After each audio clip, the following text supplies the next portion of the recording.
है जहां पर बाबा साहब की जयंती को मनाया ना जा रहा हो, उनको स्वीकार ना किया जा रहा हो। और आज चाहे कांग्रेस हो, चाहे बीजेपी हो, चाहे आरएसएस हो, चाहे मनुवादी मार्क्सिस्ट हो, सब लोगों को बाबा साहब के विचार को, एटलीस्ट उनकी मूर्ति को स्वीकार करने की मजबूरी। बता दे कि 50 साल पहले की स्थिति बेहतर थी या आज की स्थिति बेहतर है। आज आप बढ़िया खाना खा रहे हैं, आज आप बढ़िया कपड़े क्या सीखेंगे?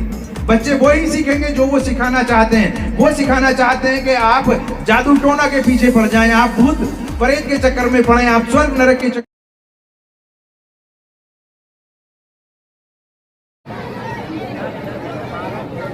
आज बाबा साहब के झंडे को लहराया जा रहा है, ज्योतिबा फूले के झंडे को लहराया जा रहा है। साथियों, सिर्फ थोड़ा सा समझने की जरूरत है। अगर हम थोड़ा सा समझ के अपनी बात को आगे बढ़ाएंगे तो आपके सामने कोई दुनिया की कोई ताकत आज रुक नहीं सकती है। इस बात को समझने के लिए हम एक मिनट का मैं एक उदाहरण आपको देना चाहूंगा। साथियों, साउथ में एक व्यक्ति हुए हैं जिनका नाम अय्यन काली था। अय्यन काली एक भी दिन स्कूल नहीं गए, लेकिन उन्होंने अपने संघर्ष के द्वारा, अपनी ताकत के द्वारा, अपने आंदोलन के द्वारा उन्होंने त्रावणकोर में 1904 के अंदर सभी लोगों के लिए शिक्षा को कंपलसरी करा दिया। शिक्षा को कंपलसरी करा दिया। उन्होंने स्कूल्स भी खोले, वहां पे अपनी शिक्षा व्यवस्था को चलाने का प्रयास किया। बड़े स्तर पे उन्होंने बहुत बड़े स्तर पे आंदोलन चलाया। और वो व्यक्ति जो एक दिन स्कूल नहीं गया था, जो एक दिन कॉलेज नहीं गया था, उसने सभी के लिए शिक्षा व्यवस्था सुनिश्चित करा दी। ये ताकत होती है। लेकिन उनकी रणनीति किस तरह से काम करती है, उसके संदर्भ में मैं एक बात आपको कहना चाहूंगा। एक जिस तरीके से आज आपने इस पूरी गली में भव्य कार्यक्रम आयोजित किया हुआ है, तो ऐसी बहुत सारी गलियां, ऐसे बहुत सारे सड़कें भारत में हुआ करती थी जिन पे हमें चलने का अधिकार नहीं होता था। त्रावणकोर में भी इस तरह की एक गली थी। त्रावणकोर के अंदर भी एक इस तरह का रास्ता था जहां पे हमारे व्यक्ति नहीं चल सकते थे। अय्यन काली को यह बात बहुत बुरी लगती थी और उन्होंने एक दिन घोषणा कर दी कि भाई हम अब इस रास्ते पे चलेंगे, देखा जाएगा जो कुछ होगा। हाँ, एक दिन पहले एक बड़ी मीटिंग होती है जिसके अंदर अय्यन काली को ये समझाने का प्रयास किया जाता है कि भाई वहां पे मत जाइए, वहां पे तो सिर फूट जाएगा, वहां पे तो मारपीट हो जाएगी, बड़ी हालत खराब हो जाएगी। तो अय्यन काली अपने लोगों को समझाने का प्रयास करते हैं कि भाई ठीक है, आपको डर लगता है तो आप वहां पे मत जाइए, लेकिन मेरी एक बात मान लीजिए। कहते हैं क्या बात मानिए? कि आप मुझे अपने समूह में से, अपने समुदाय में से 25 लड़के दीजिए। ऐसे 25 नौजवान लोगों को दीजिए जो 6 फीट के हों और जिनके हाथ में 8 फीट की लाठी होनी चाहिए। जब सामने वाला व्यक्ति, सामने वाला समूह आएगा और वो हमें रास्ते पे चलने नहीं देगा तो हम लोग लाठी फेंक के भाग जाएंगे वहां से। तो लोग कहते हैं कि चलो इसमें तो कोई ज्यादा बड़ी प्रॉब्लम नहीं है, अगर ऐसी बात है तो 25 लड़के आप ले जाइए और इनके हाथ में 8 फीट की लाठी दे दीजिए। अगले दिन सुबह नियत समय पे ये 25 लड़के जाते हैं वहां पे और हाथ में लाठी लेके चलने लगते हैं। दूर हजारों की भीड़ खड़ी हुई थी जो उनको रोकना चाहती थी, लेकिन जब ये 6 फीट के साथी 8 फीट की लाठी लेके रास्ते पे आगे बढ़ते जाते हैं तो उन लोगों को ये पता नहीं था कि भाई ये हमारे पास आके लाठी फेंक के चले जाएंगे अगर हम इन पर अटैक करेंगे। उनको तो ये लग रहा था कि ये अपनी जान को हथेली पे रख के, कफन को सर पे बांध के ये आगे बढ़ने वाले हैं और इनके हाथ में 8 फीट की लाठी है। इसलिए जैसे ही आगे बढ़ते गए सारा का सारा रास्ता साफ हो गया। साथियों, सिर्फ खड़े होने की जरूरत है। जैसे ही आप सामने खड़े हो जाते हैं आपके सामने कोई आ नहीं सकता है। आज देश के अंदर लाखों करोड़ों की संख्या में ज्योतिबा फूले बाबा साहब की मानस संतानें इस आंदोलन को आगे बढ़ा रही हैं, मान सम्मान के आंदोलन को आगे बढ़ा रही हैं, न्याय के आंदोलन को आगे बढ़ा रही हैं। कोई ताकत आपको रोक नहीं सकती। आप 2 कदम चलने का तो प्रयास कीजिए, जैसे ही आप आगे चलेंगे रास्ता साफ हो जाएगा। ये हमने करके दिखा दिया है। बाबा साहब को जो लोग कभी देशद्रोही बताते थे, बाबा साहब को जो लोग कभी अंग्रेजों का पिट्ठू बताते थे, बाबा साहब को जो लोग कभी जातिवादी बताते थे, आज देश के अंदर ऐसी कोई संस्था नहीं है, ऐसी कोई गली नहीं है, ऐसा कोई मोहल्ला नहीं है, ऐसा कोई गांव नहीं है, ऐसा कोई शहर नहीं है, ऐसा कोई सरकारी संस्थान नहीं है जहां पर बाबा साहब की जयंती को मनाया ना जा रहा हो, उनको स्वीकार ना किया जा रहा हो। और आज चाहे कांग्रेस हो, चाहे बीजेपी हो, चाहे आरएसएस हो, चाहे मनुवादी मार्क्सिस्ट हो, सब लोगों को बाबा साहब के विचार को, एटलीस्ट उनकी मूर्ति को स्वीकार करने की मजबूरी हो गई है। हमारे नौजवानों ने, हमारे क्रांतिकारियों ने, हमारे युवा वर्ग ने, हमारे सामाजिक क्रांतिकारियों ने, आप सबने इतनी गर्मी पैदा कर दी है, इतनी ताकत पैदा कर दी है कि मनुवादी लोगों को उस गर्मी से उनका जो मनुवाद है वो पिघलने लगा है। आज आप गली मोहल्लों से निकल के आप चौराहों पे पहुंच गए, आप संसद के अंदर पहुंच गए, आप विधानसभाओं के अंदर पहुंच गए, आप सुप्रीम कोर्ट के अंदर पहुंच गए हैं। ऐसी कोई संस्था भारत के अंदर नहीं है जहां पे आपके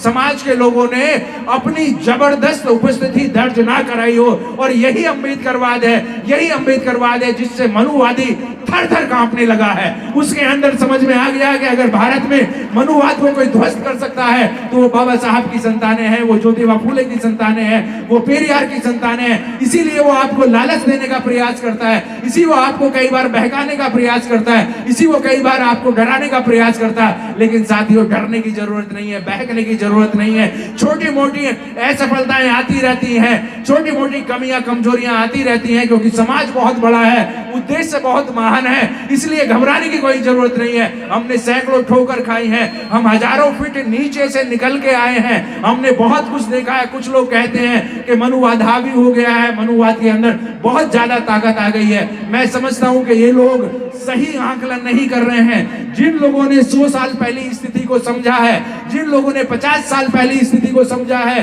साथियों कोई बुजुर्ग यहाँ पे अगर बैठा है, वो अगर मुझे ये बता दे कि 50 साल पहले की स्थिति बेहतर थी या आज की स्थिति बेहतर है। आज आप बढ़िया खाना खा रहे हैं, आज आप बढ़िया कपड़े पहन रहे हैं, आज आप बढ़िया मकानों में रह रहे हैं, आप आज बढ़िया रोजगार कर रहे हैं, आप आज बढ़िया शिक्षा ले रहे हैं, आज आप बढ़िया गाड़ियों में चल रहे हैं। इसलिए जो लोग ये कहते हैं कि हम खत्म हो रहे हैं, हम ध्वस्त हो रहे हैं, वास्तव में वो आपके मनोबल को गिराने का प्रयास कर रहे हैं। मनोबल को गिराने की जरूरत नहीं है। अगर किसी को डरने की जरूरत है तो वो ब्राह्मणवादियों को डरने की जरूरत है, मनुवादियों को डरने की जरूरत है। क्यों? क्योंकि हमने अपने अंदर वो ताकत पैदा की है, हमने अपने अंदर वो हिम्मत पैदा की है, वो हौसला पैदा किया है। और साथियों, इस बात को कहने में कोई गुरेज नहीं है कि आज जब यहाँ पे हजारों की संख्या में साथी हैं और इनमें से ज्यादातर महिलाएं हैं, बच्चे हैं, तो मैं कह सकता हूं कि ना सिर्फ अंबेडकरवाद का भविष्य सुरक्षित है बल्कि भारत का भविष्य भी सुरक्षित है। आपके हाथों में इस देश का भविष्य सुरक्षित है।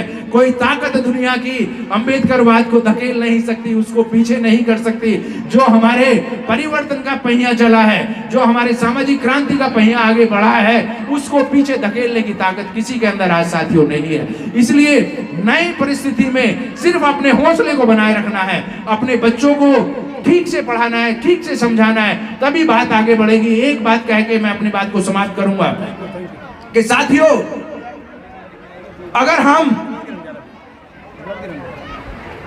उनके विश्वविद्यालयों में, अगर हम उनके कॉलेजेस में, अगर हम उनके स्कूलों में, अगर हम उनकी प्राथमिक पाठशालाओं में अपने बच्चों को भेजेंगे, जहां पे वो जातिवाद, जहां पे वो मनुवाद, जहां पे वो कर्मकांड, जहां पे वो अंधविश्वास, जहां पे वो पाखंडवाद बताते सिखाते हैं, अगर अपने बच्चों को हम उनके स्कूलों में भेजेंगे तो वो बच्चे क्या सीखेंगे?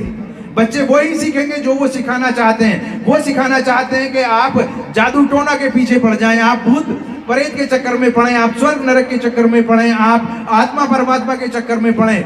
ये उनके संस्कार हैं जो अपने हमारे बच्चों को सिखाते हैं। इसलिए अगर अपने बच्चों को प्रहलाद बनने से रोकना है, अगर अपने बच्चों को प्रहलाद बनने से रोकने का मतलब ये है कि भाई प्रहलाद उनके यहाँ पे पढ़ के आता, उनके संस्कारों को स्वीकार करता और अपने ही बाप की हत्या का कारण बन जाता है। तो अगर हम अपनी व्यवस्था को मजबूत करना चाहते हैं तो हमें अपने स्कूल्स बनाने पड़ेंगे, अपने कॉलेजेस बनाने पड़ेंगे, अपनी यूनिवर्सिटीज बनानी पड़ेंगी, सरकारें बनानी पड़ेंगी, अपनी ताकत बनानी पड़ेगी। लेकिन उन सबसे ज्यादा जरूरी है कि अपनी शिक्षण संस्थाओं का निर्माण किया जाए। अपनी शिक्षण संस्थाओं के निर्माण के द्वारा ही वास्तव में भारत में सामाजिक परिवर्तन कर सकते हैं, हम व्यवस्था का परिवर्तन कर सकते हैं।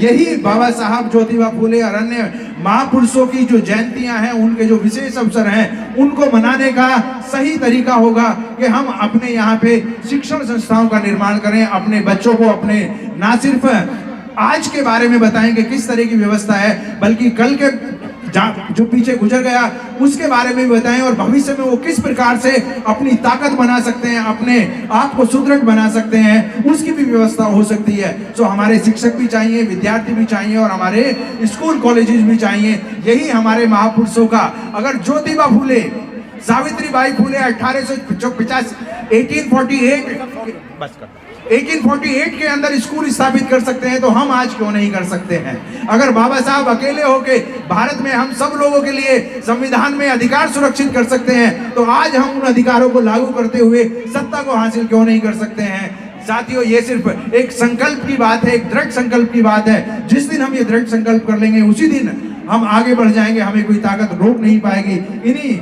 शब्दों के साथ मैं अपनी बात को समाप्त करता हूं। सभी को जय भीम, नमो बुद्धाय, जय काशीराम साहब। साथियों, अब इसी कड़ी में यहाँ पर आए तमाम बच्चों को मैं मैसेज देना चाहता हूं कि बाबा साहब का